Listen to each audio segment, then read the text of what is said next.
चंडीगढ़ में SIR announce हो चुका है और 15 जून से और 14 जुलाई तक हमारे BLOs हैं वो घर घर जाएंगे और जो एनुमरेशन फॉर्म है उसको हर एक वोटर को देंगे और जो फील्ड एनुमरेशन फॉर्म है वो कलेक्ट भी करेंगे।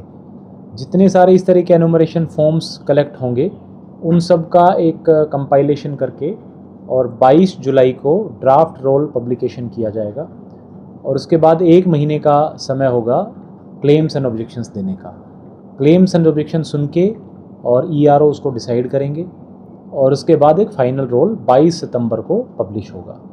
अगर किसी भी वोटर को लगता है कि क्लेम एंड ऑब्जेक्शन में ठीक उसकी सुनवाई नहीं हुई तो उसके पास उसकी अपील करने की भी पावर रहेगी। तो फर्स्ट अपील है वो डिस्ट्रिक्ट मैजिस्ट्रेट के पास लाई करेगी और दूसरी अपील चीफ इलेक्टरल ऑफिसर के पास लाई करेगी।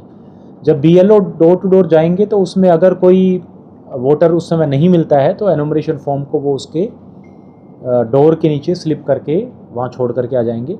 और BLOs को कहा गया है कि कम से कम 3 विज़िट वो हर हाउस होल्ड पे करें, ताकि अगर एक बारी कोई वोटर किसी वजह से नहीं अवेलेबल हो तो सब्सिक्वेंट विजिट्स में वो एनुमरेशन फॉर्म कलेक्ट भी कर ले और भर करके हमें दे भी दे।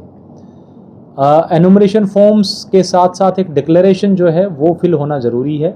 डिक्लेरेशन में ये मेंशन है कि वो वोटर खुद पिछली SIR का हिस्सा था या उसके रिलेटिव जिसमें उसके मदर, फादर या ग्रैंड पेरेंट्स SIR का पार्ट थे।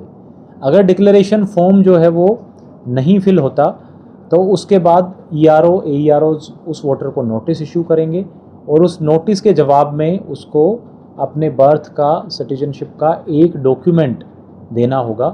तो इसके लिए कमीशन के द्वारा 12 डॉक्यूमेंट्स की लिस्ट प्रेस्क्राइब की गई है। उनमें से जो भी कोई एक डॉक्यूमेंट वो सबमिट कराएगा और अगर BLO उसके डॉक्यूमेंट से सेटिस्फाइड होता है तो उसको सब्सिक्वेंटली फाइनल ड्राफ्ट का पार्ट बना दिया जाएगा। क्लेम एंड ऑब्जेक्शन में वोटर्स जो है वो ये भी कह सकते हैं कि उनका नाम जो है वो गलती से या गलत तरीके से रोल में नहीं दिखाया गया, या कोई ये भी ऑब्जेक्शन दे सकता है कि कोई वोटर जो है वो रोल का पार्ट नहीं होना चाहिए बट उसका नाम रोल में है। तो इन दोनों तरह के क्लेम एंड ऑब्जेक्शंस हमारे पास आएंगे। उसके लिए 1 महीने का समय रखा गया है और इन क्लेम एंड ऑब्जेक्शन को डिसाइड करने के बाद जो फाइनल डिसीजन होगा उसके आधार पे फाइनल इलेक्टरल रोल तैयार होगी और 22 सितंबर को उसको हम पब्लिश करेंगे। तो पॉलिटिकल पार्टीज़ से हमने एक तो ये गुजारिश की थी और कुछ पॉलिटिकल पार्टीज़ ने लगभग दे भी दिए हैं बूथ लेवल एजेंट्स की लिस्ट देने की, क्योंकि BLAs जो है वो एक इस पूरी प्रक्रिया का एक अहम हिस्सा है।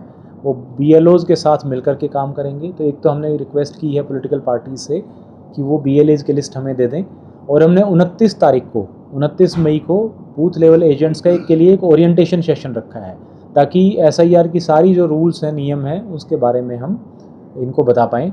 साथ में हर एक स्टेप पे पॉलिटिकल पार्टीज़ को साथ रखने की प्रक्रिया है, चाहे वो जो अनमैप्ड वोटर हैं वहाँ से लेकर के डोर टू डोर जो सर्वे होगा हमारा वहाँ पे भी क्लेम्स एंड ऑब्जेक्शंस भी, कितने क्लेम्स आए, किस दिन कितने क्लेम आए, किस क्लेम पे क्या डिसीजन हुआ, हर एक स्टेप पे पॉलिटिकल पार्टीज़ को हम लूप में रखेंगे। एज DEO मैं और ERO के तौर पे ADC उनकी मीटिंग भी करते रहेंगे और उनको वो क्लेम्स एंड ऑब्जेक्शंस वगैरह की लिस्ट भी प्रोवाइड की जाएगी।